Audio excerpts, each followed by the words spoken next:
Before we start on part 2 of the story of my father's passing, here is a re-recording of a song that I have sang for my father, described in part 1. Forget me not, I ask of you. Wherever your light takes you to, and if we never meet again, think of me every now and then.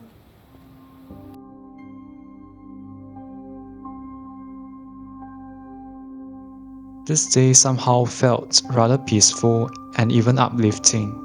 I recalled that it was still the waxing moon season. By this time, my father was quite non-responsive despite being able to open his eyes. There was just blankness in them for the most part. And I told him that it was the waxing moon season, the same moon period that I was born in, and it represents the innovator with traits of action, creativity and learning. I had let him know that it would be quite fantastic if he would cross over that night. At this point, my father has held on to his shriveled body while fasting for 2 weeks. He went through the fasting without food and water or hydration of any sort. It made me worried, of course, but after doing my research, not consuming is actually part of a normal phase of a person that may soon pass on. The body of a dying person, due to a lack of activity and also from the weakening or shutting down of the bodily functions, do not require the same amount of energy levels and hence consumption compared to a living, active, healthy person. Although it pains me to see his shriveled state physically, yet perceived on the other non-physical side of reality, the spirit of my father was of a luminous being, untainted by the turmoil of his human experience. And it also amazed me of his ability to hold on to his physical life for a really long time without food and hydration. Although it saddened me to witness, his strength in not giving up was apparent. Before leaving, knowing that it would be any day now, I told him once again that he didn't need to wait for me. I told him it's time for him to start his new life and we will always remain connected in spirit.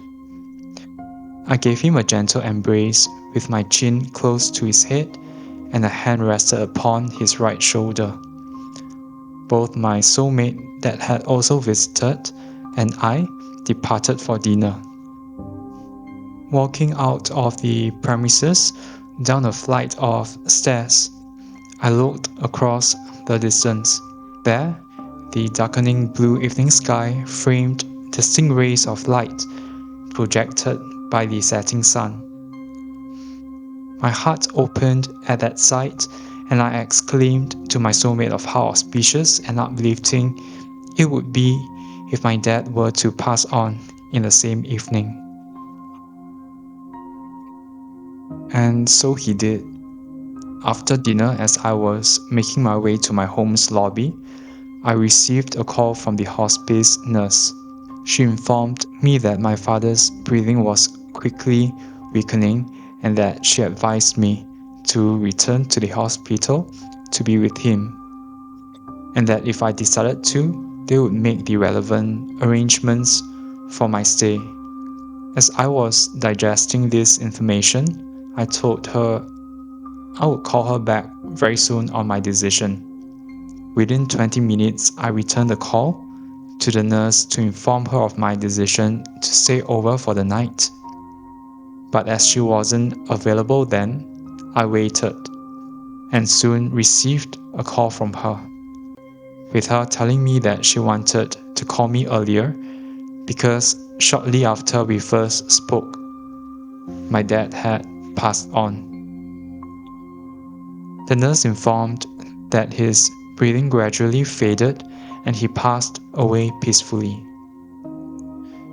I felt the weight and tension in my body released at that moment while still registering his passing as part of my current reality. I was happy for my dad. I was thankful to the universe, and I knew then a major chapter was closing.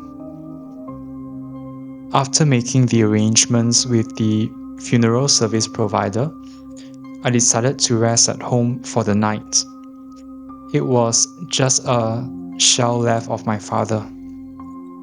The real and living essence of him has been rebirthed into the non-physical.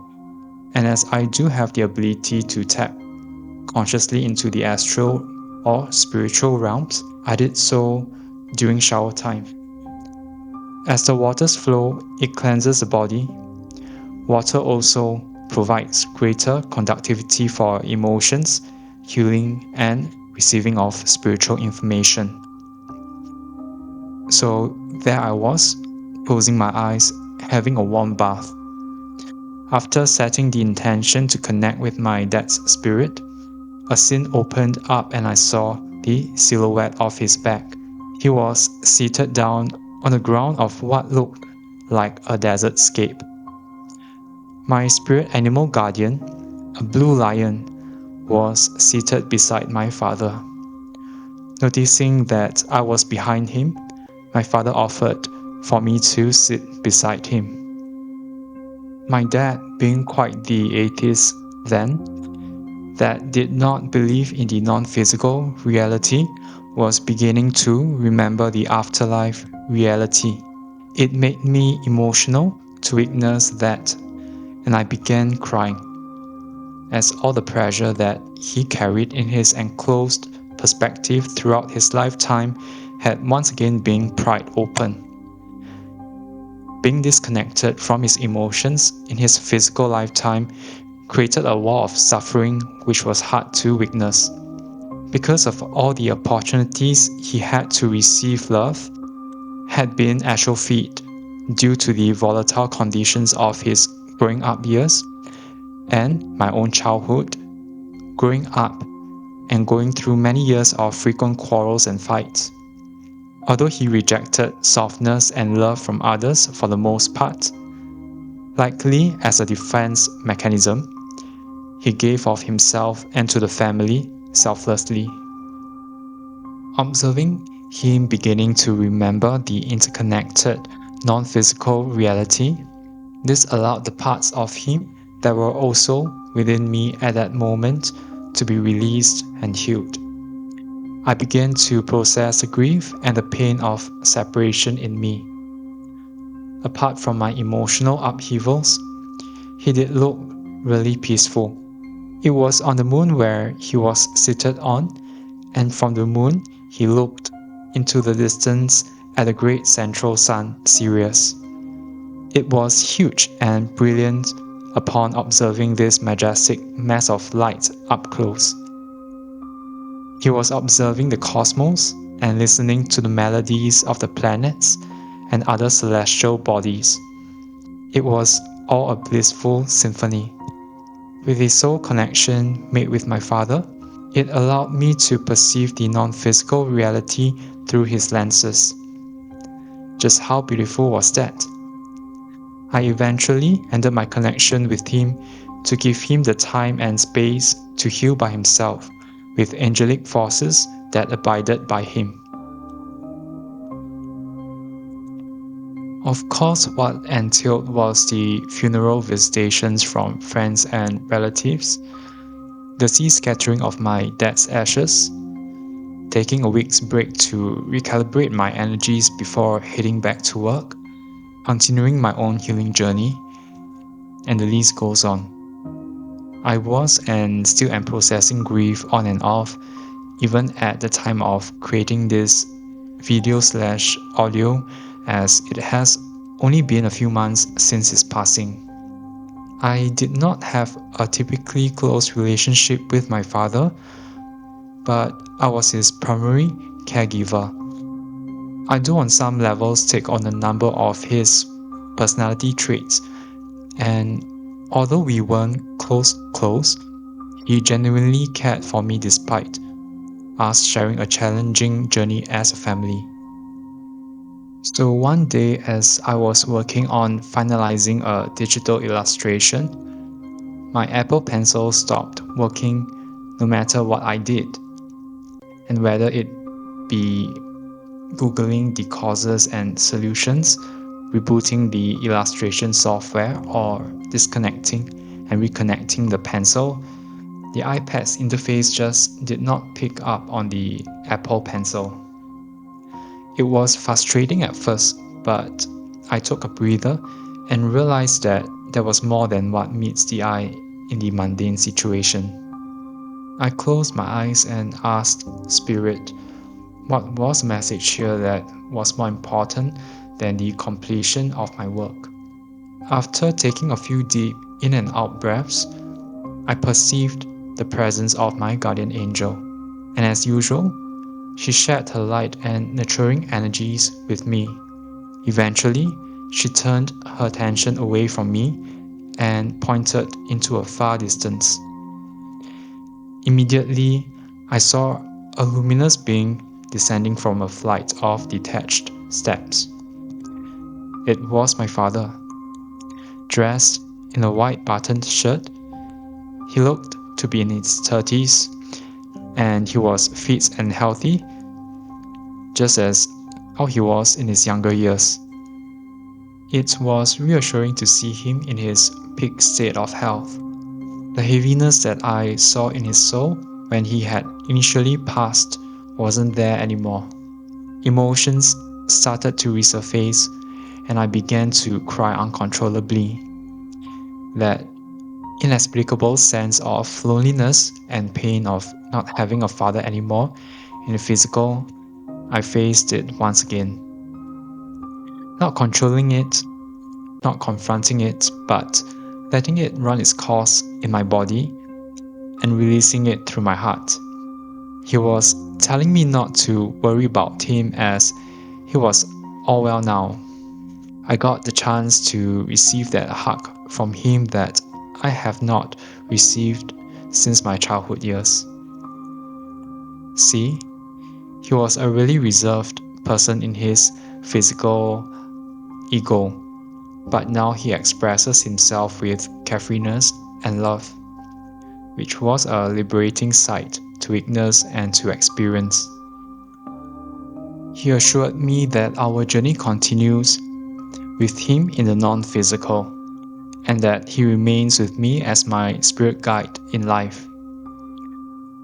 On his human journey, although he can be stubborn in his own ways or at times restrictive in his self-expression, he was strong on structure and planning. He was someone that adhered to routine and tidiness and had the strong discipline for upkeeping with the practical needs of the family. This all came really natural for him, which I still find impressive to this day. So he highlighted that he will be assisting me with cultivating these qualities consciously as I pursue my venture as an artist and holistic guide. We said our final goodbyes and sets the intention to connect again. And so this is the story of my dad's passing in a nutshell. Part of the reason for me in sharing my story is to shed some light on the spiritual reality on the other side. When we are in sync with our emotions and our heart's truth, nature and science show up to assist us on this inevitable path that is challenging for many. This is the path of letting go, of forgiving ourselves and our loved ones. This is the path to love, the path to grow with wisdom and empathy. This is the sacred doorway to the other side, with the continued connection with not just our loved ones, but benevolent guides and angelic forces that also aid our purpose in being here.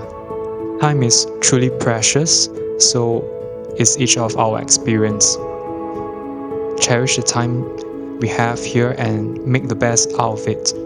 At least, that too I tell myself. With this narrative relayed, I just want to say that I love you, Dad. Thank you for all the hardships that you have endured. Thank you for being the one that truly cared for me during the times when no one else at home did. Thank you for the gift of breath that you have bestowed upon me. For the remainder of my life journey here, we will carry on with our collaboration in spirit and in form. So, see you soon.